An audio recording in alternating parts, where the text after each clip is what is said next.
అక్కడి పొలిటికల్ లీడర్లు రాజకీయ ఆటలాడుతున్నారా? ఎన్నికల సమయంలో ఇచ్చిన హామీలు విస్మరిస్తున్నారా? ఎన్నికల్లో గెలిచాక ప్రజా సంక్షేమం మర్చిపోతున్నారా?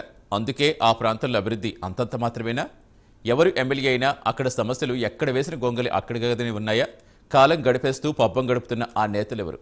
ఆ నియోజకవర్గం ఏది?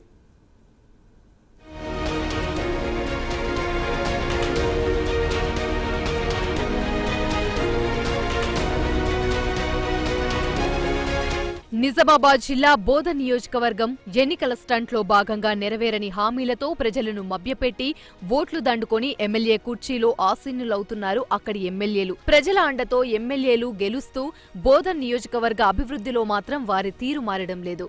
బోధన్ నియోజకవర్గంలో అభివృద్ధి ఎక్కడేసిన గొంగడి అక్కడే ఉంది. దశాబ్ద కాలాల నుండి పరిష్కారానికి నోచుకొని సమస్యలు అలాగే ఉన్నాయి. గతంలో బోధన్ మంత్రిగా పనిచేసిన ప్రస్తుత బోధన్ ఎమ్మెల్యే సుదర్శన్ రెడ్డి ఏమాత్రం అభివృద్ధి చేయడం లేదని తెలుస్తుంది. ప్రజలను పట్టించుకోడని, నియోజకవర్గంలో అందుబాటులో ఉండకపోవడంతో పాటు సొంత పార్టీ నాయకులను సైతం ఆయన దరిదాపులకు కూడా రానివ్వడనే విమర్శలు వినిపిస్తున్నాయి. మలిదశ తెలంగాణ ఉద్యమం అనంతరం ప్రత్యేక తెలంగాణ రాష్ట్రం సిద్ధించాక 2014లో జరిగిన ఎన్నికల్లో బీఆర్ఎస్ పార్టీ ఉమ్మడి జిల్లాలో 9 స్థానాలు క్లీన్ స్వీప్ చేసింది. బీఆర్ఎస్ పార్టీ పలు సంక్షేమ పథకాల అమలులో చొరవ తీసుకోవడంతో తిరిగి అధికారం కట్టబెట్టారు ప్రజలు. 2018లోనూ ఉమ్మడి నిజామాబాద్ జిల్లాలో 9 అసెంబ్లీ స్థానాలకు గాను 8 అసెంబ్లీ స్థానాలు గెలుచుకుంది బోధన్. ఇక నియోజకవర్గంలోని బీఆర్ఎస్ పార్టీ తరపున ఎమ్మెల్యేగా షకీల్ మహమ్మద్ 2 సార్లు గెలిచారు. మాజీ ఎమ్మెల్యే షకీల్ సైతం నియోజకవర్గంలో అభివృద్ధి చేసిన దాఖలాలు లేవని ప్రజలు బహిరంగంగానే చెప్పుకుంటున్నారు.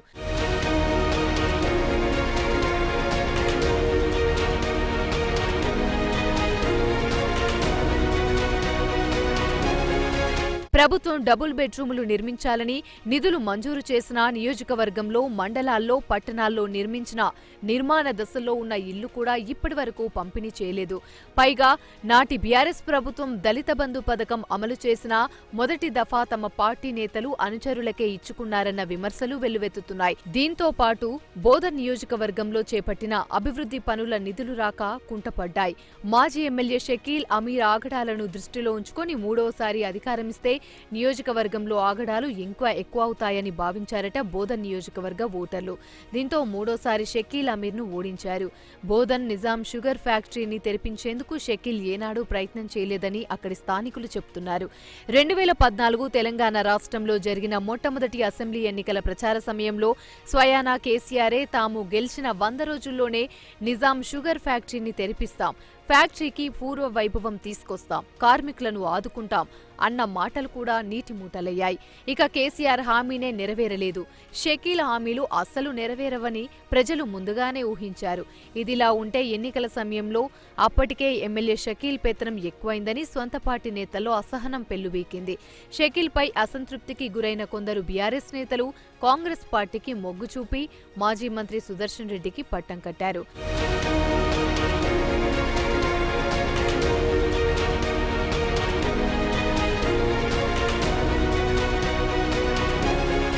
కాంగ్రెస్ పార్టీ ఇచ్చిన 6 హామీలతో అక్కడి ప్రజలు ఆకర్షితులయ్యారు.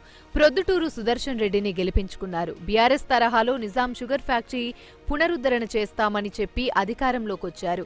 వచ్చి 8 నెలలు గడుస్తున్నా ఫ్యాక్టరీ పునరుద్ధరణ ఆచరణకు నోచుకోలేదు. దీంతో పాటు కంటి తుడుపు చర్యగా నిజాం షుగర్ ఫ్యాక్టరీపై కమిటీ వేసి రైతులతో సమావేశాన్ని ఏర్పాటు చేశారు. ఆ తర్వాత మరిచిపోయారు. ఇప్పటి వరకు ప్రస్తుత MLA Sudarshan Reddy Nizam sugar factory గురించి మాట్లాడలేదట.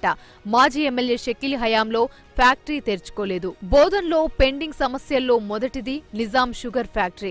పాలకులు వస్తున్నారు, పోతున్నారు. బోధన్ నియోజకవర్గంలో పెండింగ్లో సమస్యలు అలాగే తిష్టవేశాయి. నియోజకవర్గంలోని ప్రజలు పలు ఇబ్బందుల పాలైనా కూడా ఎమ్మెల్యే సుదర్శన్ రెడ్డి నియోజకవర్గంలో పర్యటించి పట్టించుకున్న పాపాన పోలేదనే విమర్శల తాకిడి పెరుగుతుంది. గత బీఆర్ఎస్ ప్రభుత్వ హయాంలో బోధన్ నియోజకవర్గంలో తిష్టవేసిన సమస్యలు పరిష్కారానికి నోచుకోకపోవడంతో ఎమ్మెల్యేలను మార్చాలని అక్కడి ప్రజలు భావించారు. అందుకే గత 2023 అసెంబ్లీ ఎన్నికల్లో మాజీ ఎమ్మెల్యే షకీల్ను కాదని సుదర్శన్ రెడ్డిని గెలిపించుకున్నారు.